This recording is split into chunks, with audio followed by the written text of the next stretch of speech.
창세기 16장 1절에서 16절까지 말씀.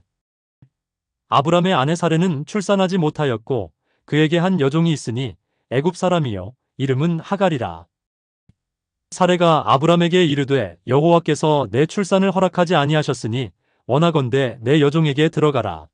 내가 혹 그로 말미암아 자녀를 얻을까 하노라 하매 아브람이 사레의 말을 들으니라. 아브람의 아내 사레가 그 여종 애굽 사람 하갈을 데려다가 그 남편 아브람에게 첩으로 준 때는 아브람이 가나안 땅에 거주한 지 10년 후였더라. 아브람이 하갈과 동침하였더니 하갈이 임신함에 그가 자기의 임신함을 알고 그의 여주인을 멸시한지라. 사레가 아브람에게 이르되 내가 받는 모욕은 당신이 받아야 옳도다. 내가 나의 여종을 당신의 품에 두었거늘 그가 자기의 임신함을 알고 나를 멸시하니 당신과 나 사이에 여호와께서 판단하시기를 원하노라.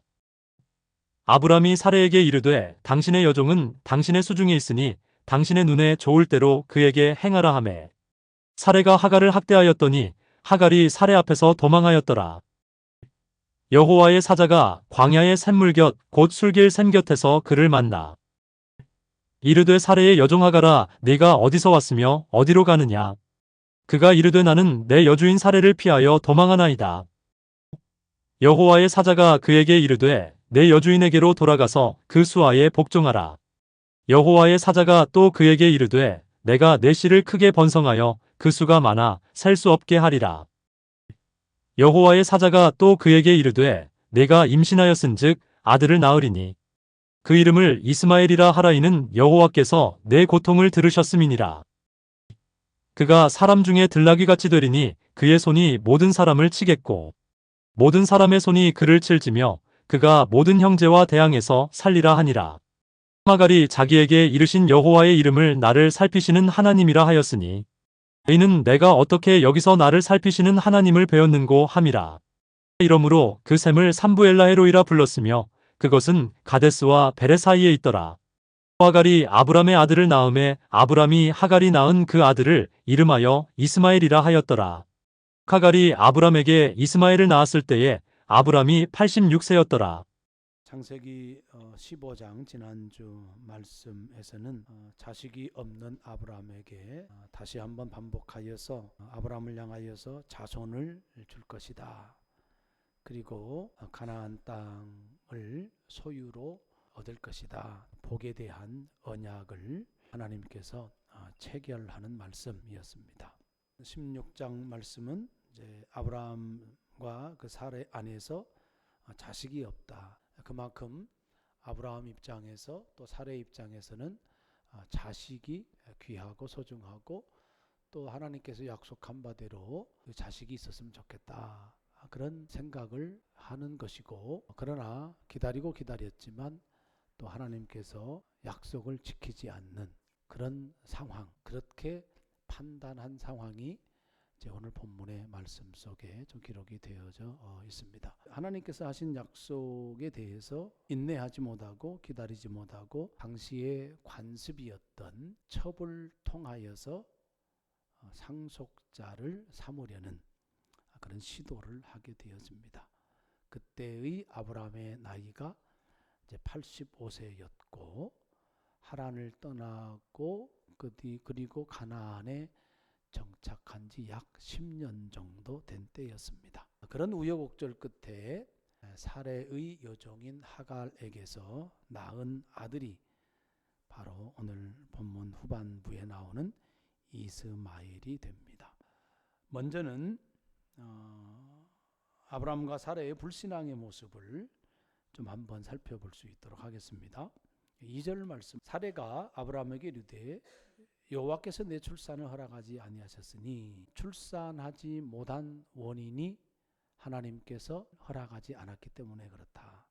이것이 사레의 생각이었습니다. 창세기 15장 4절을 보면 여호와의 말씀이 그에게 임하여 이르시되 그 사람이 네 상속자가 아니라 네 몸에서 날 자가 네 상속자가 되리라. 아브라함은 자기 종 엘리에셀을 상속자로 삼으려고 했는데 하나님께서는 아니다. 네 몸에서 날 자가 너의 상속자가 될 거다라고 하면서 분명하게 사레에게서 아들이 태어날 것이다라고 하는 그런 약속을 이미 해 주셨습니다. 하지만 기다리지 못한 거죠.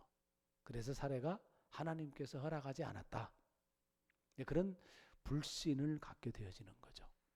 그리고 2절 후반부에 보면 원하건대 내 여종에게 들어가라. 내가 혹 그로 말미암아 자녀를 얻을까 하노라 하매 여종을 남편에게 주어서 아들을 낳게 하겠다. 그런 이야기예요. 이것은 이제 고대 사회에서 관습입니다. 사례는 그 당시 자기가 살고 있었던 사회의 관습에 따라서 자기의 여종을 자기 남편에게 첩으로 주어서 아들을 낳게 하고 그 아들을 상속자로 삼으려는 그런 시도를 하게 되어지는 거예요.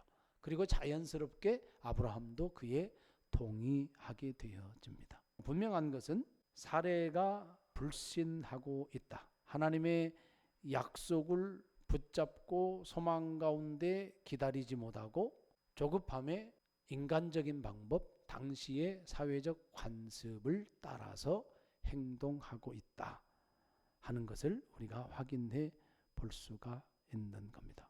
여기서 한 가지 우리가 교훈을 받을 수 있는 것은 뭐냐면 하나님의 말씀에 대하여서 확고한 신앙이 없으면 우리가 살아가는 사회의 문화를 그냥 그대로 따라갈 수밖에 없는 거구나. 이 세상의 관습, 이 세상의 풍습을 따라갈 수밖에 없는 거구나. 이것을 우리가 교훈으로 얻을 수가 있습니다. 하나님의 말씀에 대한 철저한 신앙, 하나님의 약속에 대한 철저한 소망을 가지고 우리가 신앙을 확고히 하지 않으면 우리는 우리의 내면을 누구에게 내어줄 수밖에 없다. 세상의 관습, 세상의 풍조, 세상의 가치관에 우리의 내면, 우리의 마음, 하나님과의 관계조차도 뒤로 한 채 송두리째 우리를 내어줄 수밖에 없다라는 사실입니다. 하나님에 대한 불신은 세상의 가치관과 영합하는 행동으로 나타난다라고 하는 사실을 우리가 기억해야 됩니다. 그리고 또 하나 우리가 생각해 봐야 될 것은 뭐냐면 그 불신앙이 낳은 결과가 기가 막힌 결과를 또 우리가 확인을 해 볼 수가 있어요. 사례가 이러한 것들을 제한하기 이전에 하갈과 사례와의 관계는 어땠을까? 그리고 하갈과 또 아브라함의 관계는 어땠을까?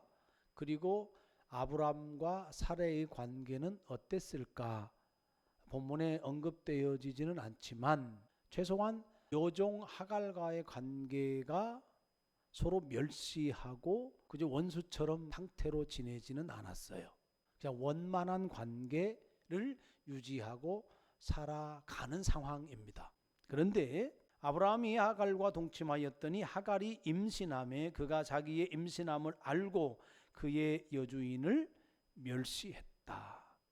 멸시합니다. 왜냐하면 상속자 아들을 그죠? 임신을 했기 때문에 그것으로 말미암아 힘을 과시하고 자기의 여주인을 멸시하게 되는 거죠.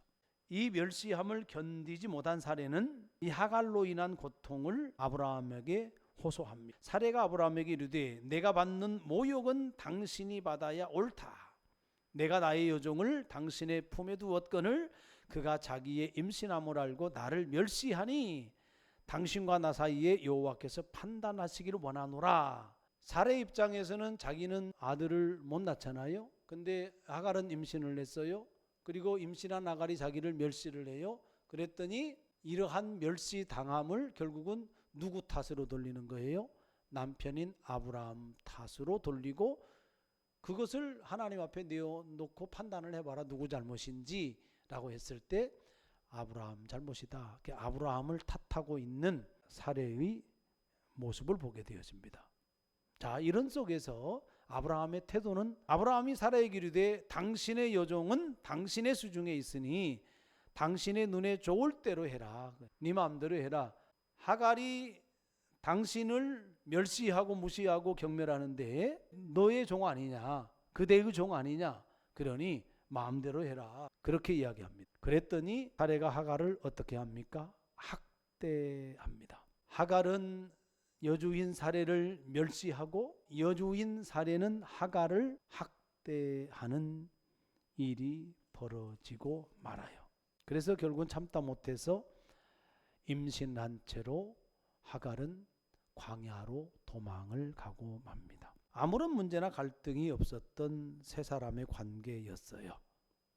그런데 하나님의 약속을 기다리지 못하고 불신하게 되어진 그런 상태 속에서 인간적인 방법을 선택한 결과 그들의 원만했던 관계, 갈등이 없었던 세 사람의 관계가 깨어지고 말았다 하는 겁니다. 이후에 이 사레와 하갈 그리고 그 후손들끼리의 관계는 어떻게 되어집니까? 나중에 이삭과 이스마엘의 관계, 그 후손들이 서로 늘 싸움입니다.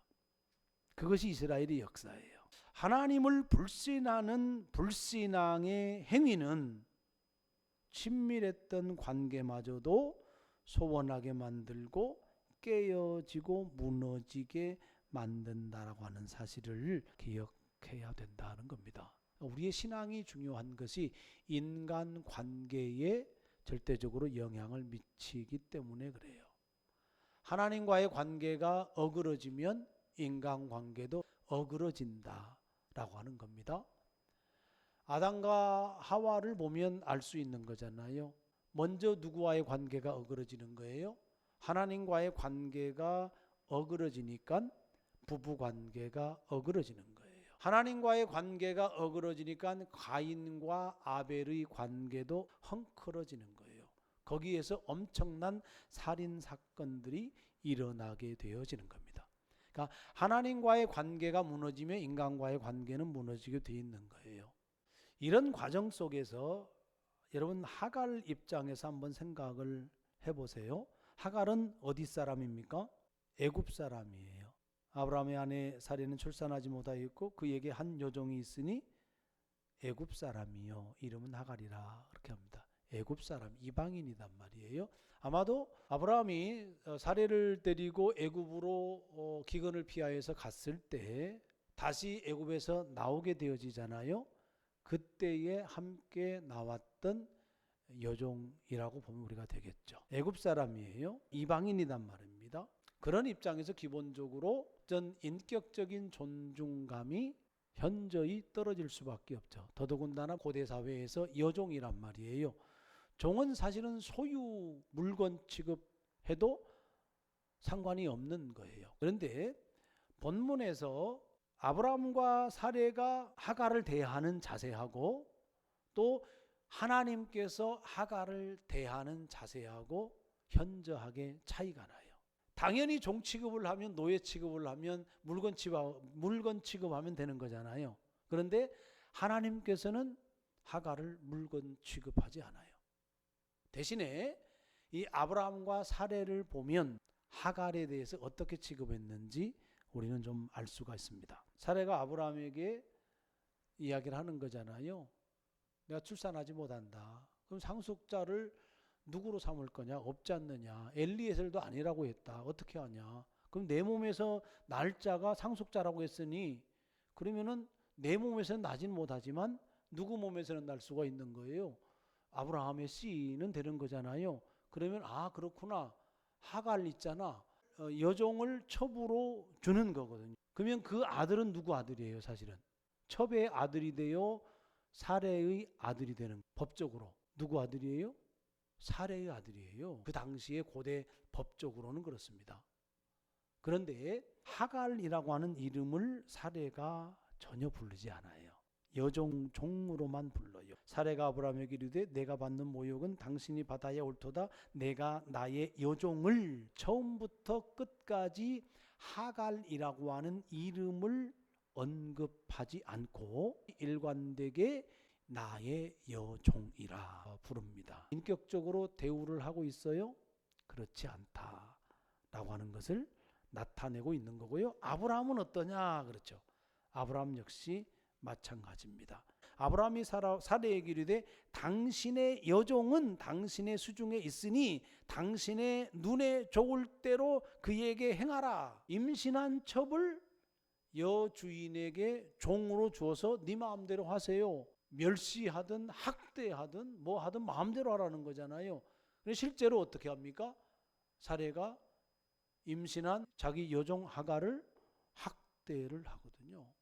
태어나면 자기의 자식이 되거든요. 아브라함은 더더군다나 자기 씨란 말입니다. 사라도 자기가 낳았지는 않지만 자기 남편이 낳은 자식이란 말이에요.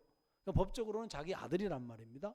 그런데 학대해요. 아브라함과 그 아내 사레의 인격을 우리가 볼 수 있는 대목인 거예요.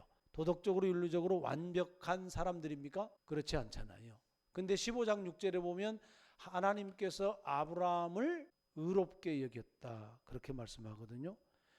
의로운 믿음이 있는 아브라함의 인격을 보니 별로 인격적이진 않아. 도덕적으로 윤리적으로 인격적으로 흠결이 있는 존재라는 거예요. 우리가 먼저 이것을 알아야 돼요. 우리가 믿음이 있다고 해도 우리가 인격적으로 온전한 사람이냐? 그것은 아니에요.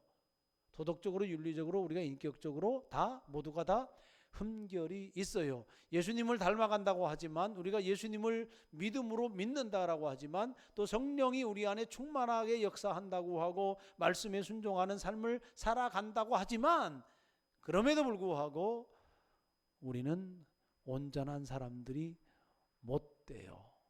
이 아브라함과 사레처럼 우리 안에 불신앙이 드러나고 우리 안에 하나님에 대한 불신이 드러나고 우리 안에 하나님의 말씀이 사라지고 보이지 않는 순간에 우리는 우리 안에 비인격적인 요소들 즉 죄의 모양들이 표출이 될 수밖에 없다라고 하는 사실을 보여주는 말씀이 됩니다. 반면에 하나님은 어떤 하나님인지 살펴볼 수 있도록 하겠습니다.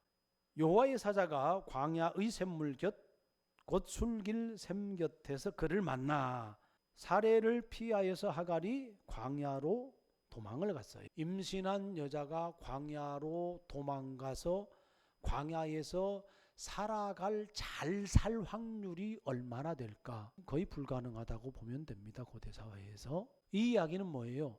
차라리 광야에서 죽는 것이 낫다 그거잖아요. 사레를 피하여 도망간 것은 야 사레와 함께 사는 것은 이건 죽는 것처럼 그럴 만큼 죽을 만큼 힘겹고 고통스러운 삶인 거예요. 그 고통스럽고 힘겨운 삶을 피하여서 광야로 도망갔는데 광야는 생명의 땅이냐 죽음의 땅에서 홀로 있는 그에게 찾아가는 하나님. 비참하고 처참하고 외롭고 불쌍하고 고통스럽고 죽을 만큼 힘든 자리에 있는 하갈을 찾아가셔서 만나 주시는 하나님. 그것이 인격적인 하나님 이렇게 되는 겁니다. 그의 신분은 여종이었지만 그럼에도 불구하고 하나님은 그의 이름을 불러주십니다. 8절 말씀에 이르되 사레의 여종 누구야? 하갈아. 이름을 불러줘요. 아브라함과 사레는 일관되게 여종이라고 칭했지만 하나님은 이름을 불러줌으로 그를 존중해주고 있는 겁니다. 그러면서 이런저런 대화를 나누세요. 그러니까 인격적인 하나님이 바로 하갈을 찾아가셔서 만나주시고 이름을 불러주시고 그리고 함께 대화하시는 하나님. 그 하나님은 우리는 본문에서 볼 수가 있는 겁니다. 죄와 사망으로 죽을 수밖에 없는 우리를 향하여서 하나님의 아들인 예수님이 이 땅 가운데 오셔서 역사 속에서 우리를 만나 주시고 함께 하시고 함께 울고 함께 먹고 함께 주무시고 그리고 우리를 위하여 십자가에 돌아가시는 하나님. 그러니까 철저하게 인격적인 하나님, 우리와 함께 하시는 하나님, 그 하나님, 광야의 가련한 처지에 처해 있는 하갈을 긍휼히 여겨주시고 위로해 주고 계신 하나님이시다. 그런데 그 여호와의 사자가 하갈에게 네 여주인에게로 돌아가라, 그 수하에 복종하라. 아이고, 죽을 만큼 힘들게 했던 사레에게로 돌아가면 이 하갈은 어떻게 되겠어요? 고통이 당연히 뒤따르죠. 그럼에도 불구하고 아브라함 곁으로 가라, 사레 곁으로 가라, 그 집에 들어가서 복종해라, 이렇게 얘기를 합니다. 하나님, 이게 도대체 뭡니까? 광야에서 헤매이고 있을 때 찾아오시고 인격적으로 대해주시고 그렇게 해주셨는데, 아니 다시 나를 힘들게 하고 나를 죽도록 학대했었던 그 여주인에게로 돌아가라니요, 이렇게 반문할 수 있는 거잖아요. 그런데 그 광야에 그냥 남는다면, 아까도 말씀드렸지만 하갈은 그 광야에서 살아갈 방법이 없어요. 생명을 부지할 수가 없는 겁니다. 그러니 생명을 보호하는 차원에서 하나님은 그 여주인에게로 돌아가서 복종할 것을 명하는 겁니다. 그러면서 약속을 해주세요. 소망에 대한 약속인 거잖아요. 이건 내가 너와 함께 할 것이다 라고 하는 약속이고, 하갈의 미래에 대한 약속이고, 뱃속에 들어있는 태아에 대한 약속이고, 먼 미래 후손들에 대한 약속이 되어집니다. 내가 내 씨를 크게 번성하여 그 수가 많아 셀 수 없게 할 것이다. 그리고 아들을 낳을 것인데 이름을 이스마엘이라 하라. 이렇게까지 또 언급을 해 주십니다. 하나님께서 하갈을 축복하세요. 복을 선언하세요. 자손이 번성케 될 것이다 라고 하는 복을 선언하세요. 그리고 아들의 이름을 이야기해 주시는데, 하나님께서 들으셨다라고 하는 뜻의 이스마엘이에요. 하나님께서 고통 가운데서 부르짖는 하갈의 음성, 하갈의 그 간절함, 하갈의 신음소리를 들으셨다라고 하는 뜻의 이스마엘. 그래서 하나님은 하갈의 고통을 귀 기울이시고 그에게 미래를 약속하시고 위로하시고 격려하시고 복을 선언해 주시고 있다 하는 말씀입니다. 그러자 하갈이 여호와의 이름을, 나를 살피시는 하나님, 감찰하시는 하나님, 이는 내가 어떻게 여기서 나를 살피시는 하나님을 배웠는고 함이라, 이렇게 말씀하는데, 고대 사회에서 하나님을 만나고 하나님을 보면 그 사람은 어떻게 된다고 생각을 해요? 죽음이라고 생각을 하는 거예요. 그런데 죽었어요? 안 죽었어요? 하나님을 만나고 하나님의 사자를 만났는데 죽지 않았어요. 그런 후에 감동하고 감격하여서 고백한 신앙 고백이 뭐냐면, 나를 감찰하시는 하나님, 나를 살피시는 하나님, 이렇게 고백하고 있는 겁니다. 우리는 우리의 삶의 이모저모를 살아갑니다. 오늘도 우리는 우리의 삶 속에 이런저런 체험들을 합니다. 하갈은 고통 중에서 하나님을 체험하는 거죠. 고통 중에서 하나님의 은혜를 체험하고, 고통 중에서 하나님의 위로를 체험하고, 고통을 당하고 있는 나를 살피시는 하나님을 체험을 한 거고, 그 고통 속에서 내 생명을 보호하시고 내 미래를 약속하시는 하나님을 체험하는 거예요. 그러면서 여호와의 이름을, 나를 살피시는 하나님, 나를 감찰하시는 하나님, 이렇게 고백을 하면서 그 만난 곳을 부엘라 헤로이라, 그렇게 이름을 짓게 되어집니다. 우리의 삶은 이 모양 저 모양 날마다 체험의 연속입니다. 그 하나하나 체험 속에는 사실은 하나님의 이름의 신비함이 있어요. 내 문제는 우리가 어떻게 고백하느냐입니다. 영적인 민감성을 가지고 내게 주어지는 삶들을 내가 어떻게 해석을 하고, 그 속에 역사하시는 하나님을 내가 어떤 하나님으로 고백하는가, 그것이 그 사람의 신앙이고, 그것이 그 사람의 곧 삶이고 인생이고 역사가 되어지는 겁니다. 질문하죠. 여러분은 어떤 하나님을 오늘 고백했나요? 그것이 여러분의 신앙이고 여러분의 삶 자체입니다. 하갈을 살피시는 하나님, 그 하나님이 오늘도 저와 여러분을 살피고 있다라고 하는 굳은 믿음을 가지고 날마다 찾아오시는 그 하나님을 향하여 여러분의 신앙의 언어로, 여러분의 인격의 그런 언어로 하나님을 고백하는 그런 믿음의 삶을 살아가기를 주의 이름으로 축복합니다.